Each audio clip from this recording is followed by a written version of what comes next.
Good evening, lovely spirits. It's the wise servant here, Mr. Solace. Now, today I want to do this video breaking down the message that the ancient people were trying to give us.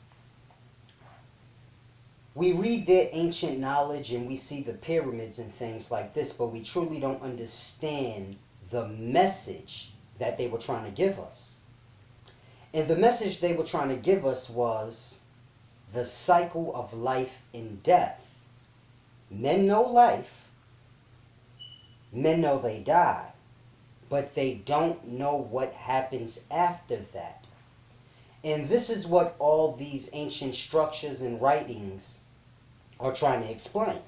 They're trying to explain exactly the process of life. And it's a deep thing. I want to show y'all a connection between the ancient Mayan and the ancient Kemetic people. And it goes deeper than them just having pyramids. It's a deep, deep thing. Now, first I want to deal with the ancient Kemetic people and the Peret and Heru, which would be the coming forth by day. Now, when you're dealing with ancient Kem, they were trying to explain the cycle of life to us in eternity. Not just you live, you die, and go to heaven, and that's the end of life. And they were trying to explain the true order and how the life is eternal. And how you go from each level of life, or better yet, you're being reborn into each level of life. Now, when I say you're being reborn into each level of life, I mean the same way you were a cell and you became an organism. You were a sperm cell that lived within your father with many other cells. And you went from that level of life or that existence and you ascended up into an organism to be born into this existence. And they was trying to explain how that cycle continues. Now, when you're dealing with ancient Kem, they were basically explaining how the life goes from atom to organism. Organism would be the complete being. So they're breaking down to you how life goes from the atom to the organ. But they were doing this on every level. So you have to grasp. Our level of life goes from atom to organism. The solar level of life, same thing, goes from atom to organism. An atom on our level of life is not the same size as an atom on a solar level. So I don't want you to think that atoms created all physical things and it was one little atom that went all, no. Every level of life, meaning our level, the solar level, the galaxy level, the microcells within us, that level, they all start with an atom. And this is what the ancient Kemetic people were trying to break down. So this is why you have the god Atum, the primordial deity. And Atum is atom, or the atom. So it's the same thing, but this is just the way they were breaking it down. They weren't necessarily saying that these were physical gods, but they were real gods in a perspective of the life. You got to remember, this is Kemetic science. So they're all about science and the reality of life, not the mumbo-jumbo stories that was created out of it. So you have to grasp, the god Atum is the atom. Now what's within the atom is the electron and the proton neutron. And this is how you get Shu in Tefnut. Shu is the god of light and air. Now we know air moves. That's all air does. It just moves. And light. So it's basically he's the god of light moving, which would be the electron. And they give you a hint because they say cloud and fog is associated with Shu. And if you know anything about science, then you know that The electron hovers above the proton neutron in a small cloud. Then you have Tefnet, and this is the equivalent of the proton neutron. This is why they say Tefnet is the god of the primordial waters. And they give you a clue and say the goddess of the waters, because the proton neutrons are within the nucleus, which is the mucousy liquid that's under the that's under the electron. So they were breaking down Atom, Shu, and Tefnut, letting you know this is the atom, and this is the beginnings of physical life, or the process of becoming complete being in the physical life. Then after Atom, Shu, and Tefnut, you have Nut. Now Nut would be the female's reproductive organ or system. And they give you this hint because they say the goddess Nut is the goddess of the sky, meaning space, or the womb. Because you have to understand the life is within the life. Cells, organisms are within the solar system. Solar systems are within the galaxy. So the life is within the life. So they was just breaking everything down from that perspective.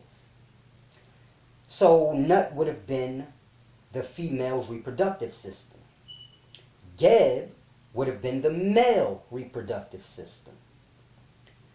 And Geb is regarded as fertile earth. Fertile, meaning seed, sperm cells. So you have to grasp, Geb is the father of fertile earth.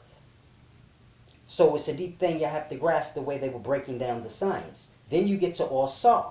He would be the sperm cell, the imperishable God, because the sperm cell goes from every level, getting a body, so on and so forth. So this is why Osar is so important no matter what God you're talking about. They correlate with Osar because we're all sperm cells that got eggs. This is how you manifest it into the physical. Then after Osar you have Orset, which is the sperm, which is the egg cell. So Osar gets Orset, which is the egg cell. Then you have the splitting of the zygote. This is Set, chopping Osar up. Then the splitting of the cell. Then the cells come back together. This is Isis or Set bringing back all the pieces of Osar. And then this is when you get the development of the fetus and all of that. And all that stage would be Nephthys, the lady of the house. She brings forth the spirits or the sperms into the physical existence. And then you get Heru, which is Osar manifested into the physical. You have to grasp. The same way you were born, you started as a sperm cell. And then you went from your father to your mother, got an egg cell, and then you manifested into the physical. So you would be Heru. This is why Heru is so important, because he's the complete being, meaning atom, cell, then the organism, being born out into the physical existence. So this is what the ancient Kemetic people were explaining. And then you have Atom. This would be the solar atom in its development from atom to cell to organism, being born out into the physical, which would be Ra. So Ra is just Heru reborn on that level. So you have to grasp, it's a simple thing. Now when you're dealing with life and death with the ancient Kemetic people, here's where it's deep. You're alive now. When you died, they was basically trying to explain that you would go back to Father Geb, because you're nothing more than a cell, a micro cell within the solar system. And the solar system is nothing more than a macro being, basically like us, but just on a macro level. And you have micro cells within you, and you're the macro being on this level. So this is what they were breaking down. And Ra would be the macro being on that level. And you would go Atum, Khonshu, Amunet, just like Tefnet, Shu, Atum, Khonshu, Amunet, Nut, Geb, or Sa, or Set, Set, Nephthys, and then Ra. Heru reborn, the physical manifestation of Sa, which is the sperm cell. So this is what they was breaking down. So basically, in a nutshell, what they were saying is, when you die, you will return to the spirit of the being you're within, which would be Ra, the solar system we're in. There's billions and trillions of solar systems, and they all live in their level of life. The same way there's billions and trillions of us living on our level of life. You would basically be brought up to Geb, meaning when the cells within my body die, the spirits within them would return to my spirit and be pushed out as sperm cell. So you would go up to Father Geb, be pushed out as sperm cell into a woman on that level of life, and you would develop in that woman's womb and be pushed out into that physical existence. And the beautiful thing is, you will be able to see the solar system that we live in now. The same way your child came out of the mother and it was able to see Yah. So the sperm cell, which was your child, was in the father first. The sperm cell came out the father, went into the mother, came out the mother, and then you were able to see them because now you were on their level of life. And this will continue to happen. Solar existence, galaxy existence, universe existence, etc., etc. And this is what the ancient Kemetic people were trying to break down. Now, when you get to the ancient Mayan, it's deep because you have the El Castillo, I believe it's called. This is the pyramid over in Chichen Itza. This is over in Mexico. And this is the ancient Mayan culture. Now, that pyramid is important because that's the pyramid for Kulkulkan. Kulkulkan. That's the pyramid for Kulkulkan. Now, if you're familiar with that pyramid, the way they have it built, when the sun rises, it casts a shadow on the pyramid, making it look like Kulkulkan, which is the feathered serpent god, or the snake god. The sperm cell. They're breaking down the same thing as ancient Chem, but it's a deep thing. Now, when the sun rises on that pyramid, you get that shadow, and it looks like sperm cell going down the pyramid. And then as the sun is setting, you get it going up the pyramid. And it appears as if Kulkulkan is going up the pyramid up into space. And this is what the ancient Mayan were trying to explain. The god Kulkulkan was nothing more than the sperm cell ascending up to that macro level of life, the same way Kim were explaining. But they were just showing it to you. And it's a deep thing with that pyramid. Because when the sun is setting and you see Kulkulkan going up into space, they're explaining when you die, your spirit or your sperm cell, the same one from the beginning, will ascend up or be taken up and pushed out as sperm cell on that level of life and go into a physical woman on that level of life and be born out into that level of life the same way you were here. And you will live in that level of life, die, and the same thing will repeat. And then you will be on the galaxy's level of life, experiencing each level of life as you get there. So for you to grasp, you have to understand, you came from a micro cell into this physical existence the same way I explained, the same way the ancient Kemetic people were explaining. This is why they had so many gods. It wasn't that they were worshiping a lot of gods, they were worshiping the life and the aspects and order of it, the cycles of it, how life and death works. They were breaking this down, and this is what the ancient Mayan people were breaking down with the pyramid in Chichen Itza. with the god Kulkulkan, the feathered serpent. When you hear the word serpent or god of the snakes, because Geb is regarded as that. He releases the spirits when he opens his jaws. This is the penis. This is why they have images of Geb with a hard penis. They're not perverted. They're trying to explain reality. It's a hard thing for men to grasp, I see. But it's a deep thing. Because this is the exact thing that I came trying to teach y'all through the sperm is the spirit teachings.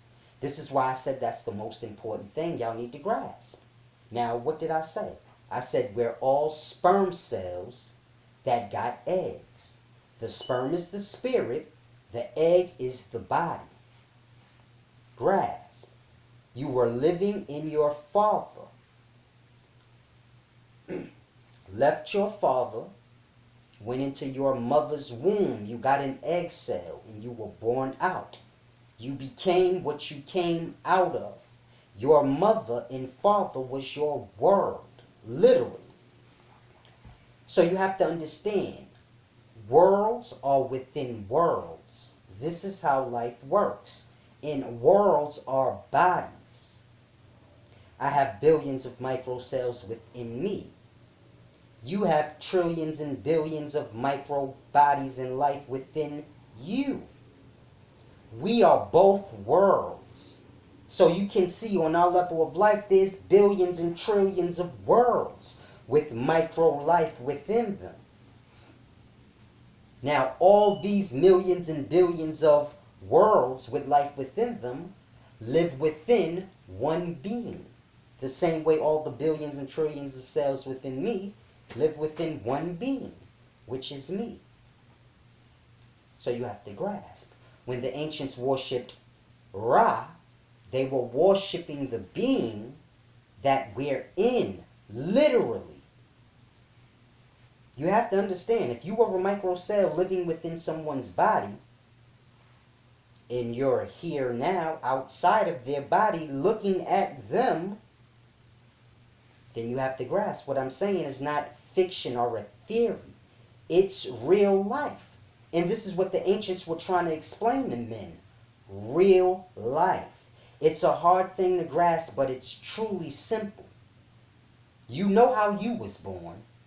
Sperm cell, got an egg, and you was born into this physical existence. Now the sperm cell, or you, was in your father at one point in time, living your life. You left his body or existence, went into your mother when they had sex. And then you were in her world or her existence. And the microcells within her body, they attacked you.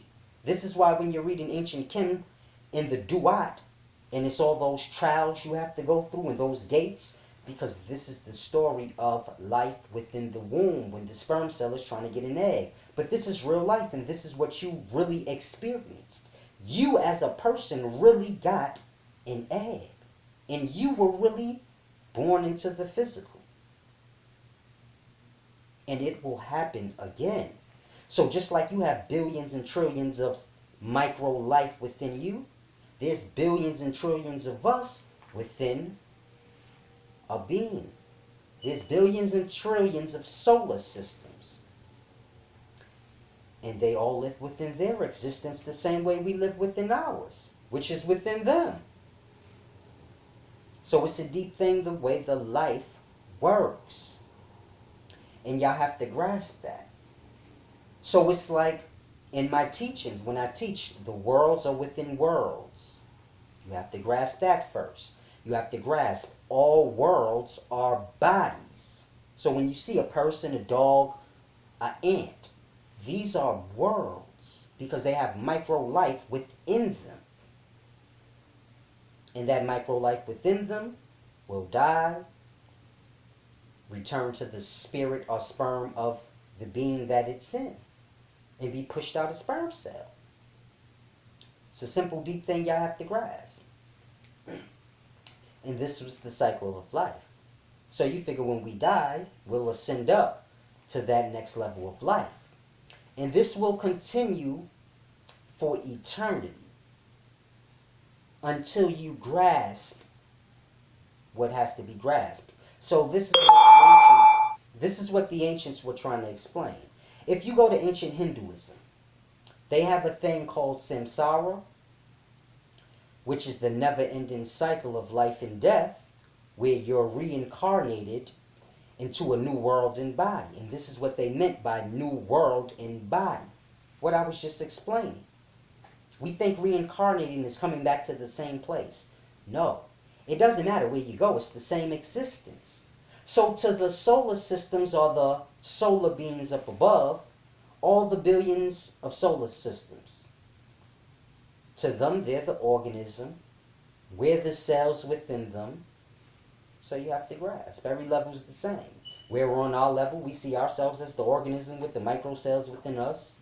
The microcells within us, in their existence, they feel like they're the organism, and the microcells are within them.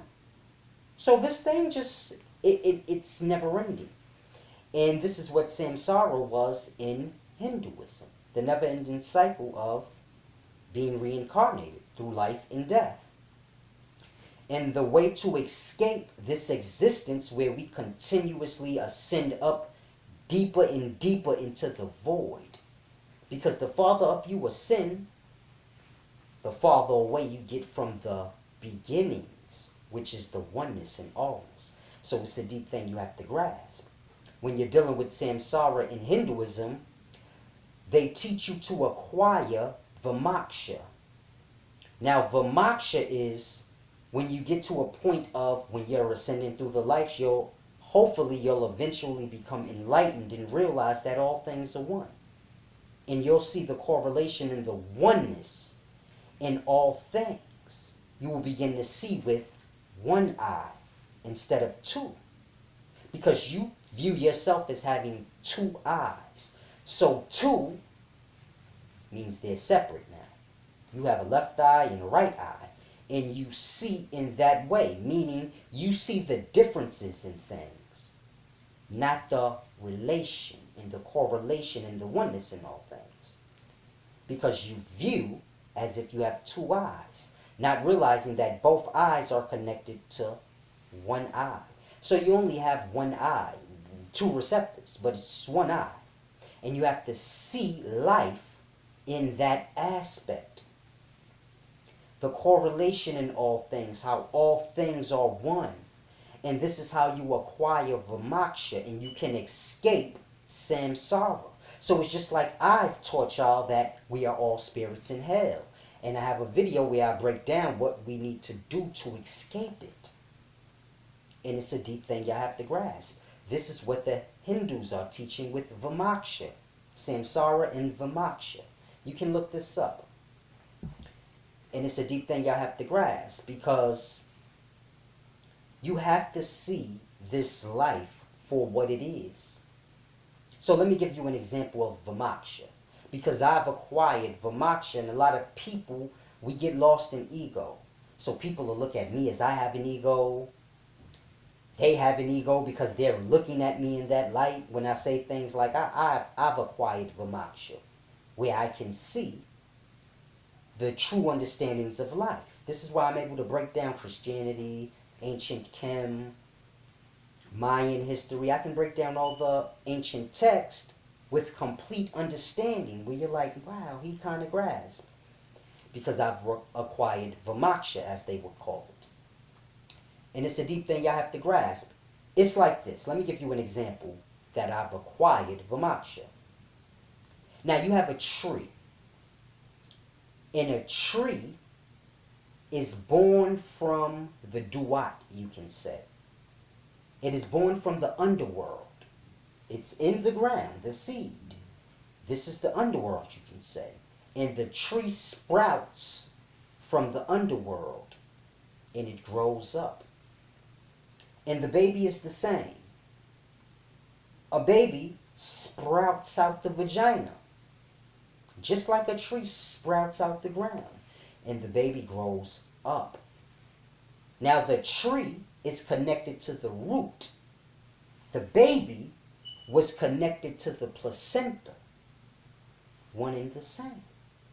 So you have to grasp. Now that tree will grow up, and that tree will have offspring, branches or veneers, whichever word you use. But the tree will grow up and reproduce veneers or branches. And these branches are like offspring or extensions of the tree. Now the baby will grow up and have offsprings of itself, little branches of itself. We call them offspring or children. So you have to grasp. Now, the branches stay stuck to the tree because the tree stays stuck to the root. So the offspring does how the tree does. And it's the same with the person. See, I break away from my root, which is the placenta. So humans, they break away from their placenta or root. And so it is the same with their branches. When they grow their offspring or branches, their branches break away, which are their children, and they do as what they came from do. So the branches on the tree don't move because the tree don't move. Your children move because you move. So a person is like a wireless tree. The tree is connected to the root, the branches are connected to the tree, and it's connected like a house phone, not the cordless one. And people are like wireless phones, in a sense. Because the offspring of the branches can break away and walk and do what they want. Because that's what the tree or a person, they're mobile. So it's a deep thing. You have to see things in that aspect. The correlation in all things and completely understand. See, I understand the life in a deep, deep level. So I understand how trees start as seeds, they grow up. Trees die. They fall to the ground. They become what they came out of, which is the ground. A tree rots, covered in soil, it becomes an extension or more ground. This is why you have low parts of earth and high parts. So it's a deep thing you have to grasp. The apple that grows off the tree, it falls to the ground. And it eventually is covered up in dirt and it grows into its own tree.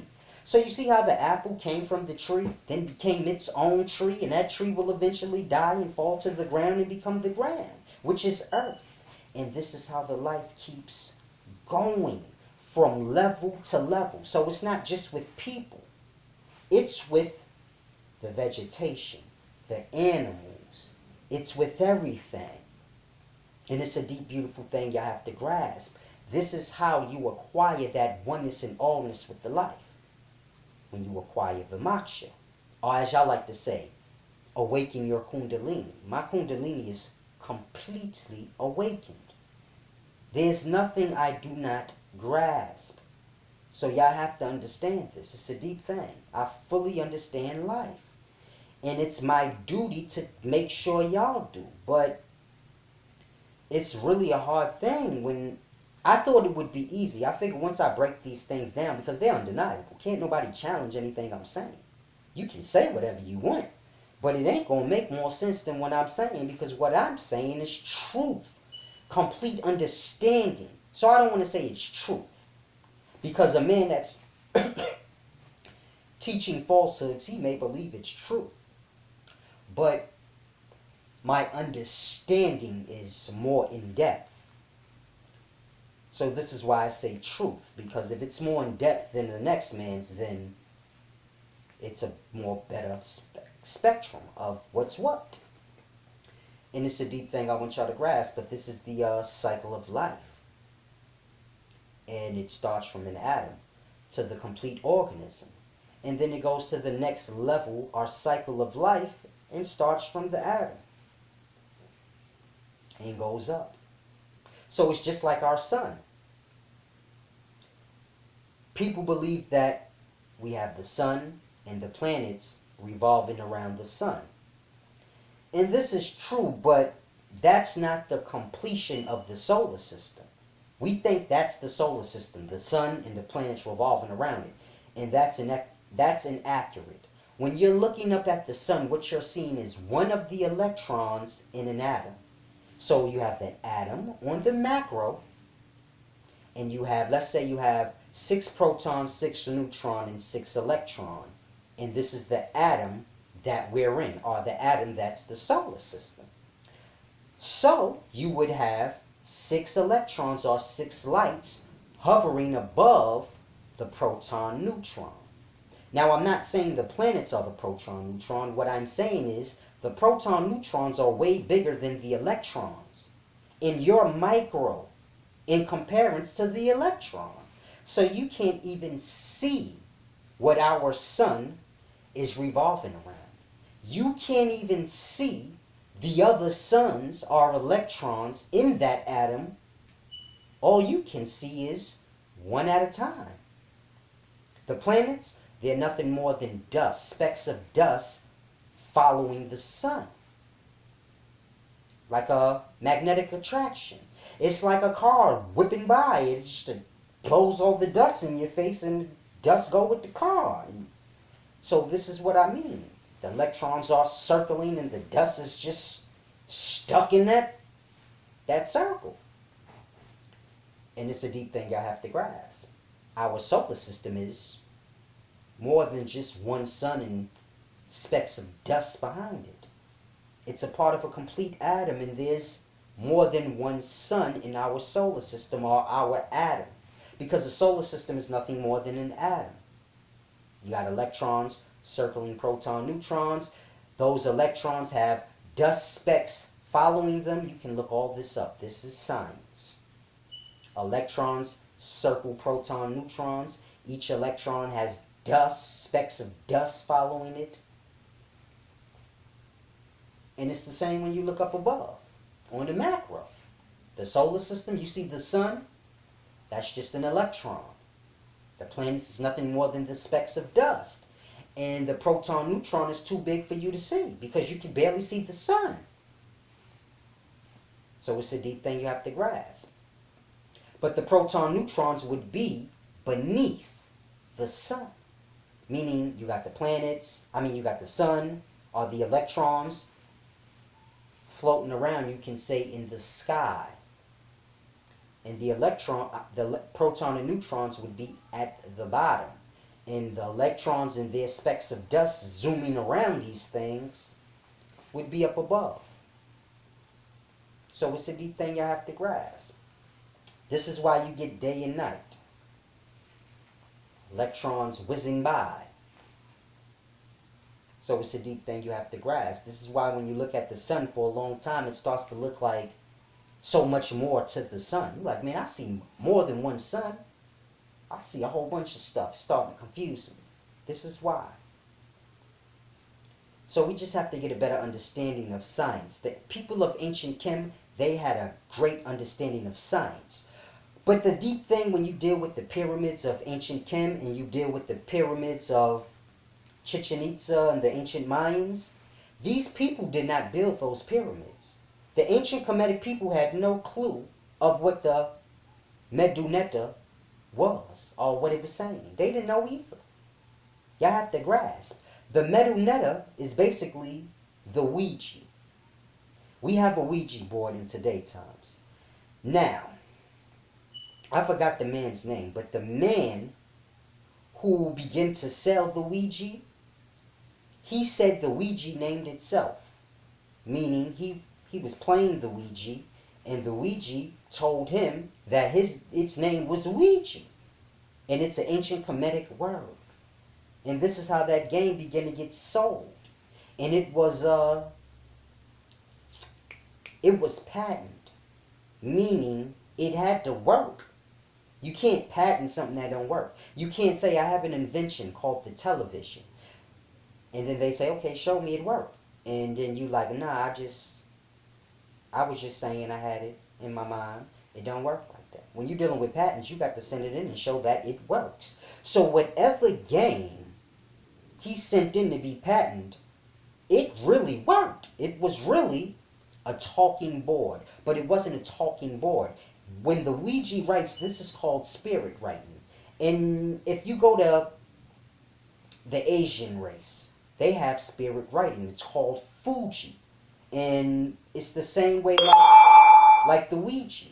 They would hold the I forgot what they called it. But they had a lot. They had one person that would smooth out the sand, another person would be the medium between the spirits, and another person would write.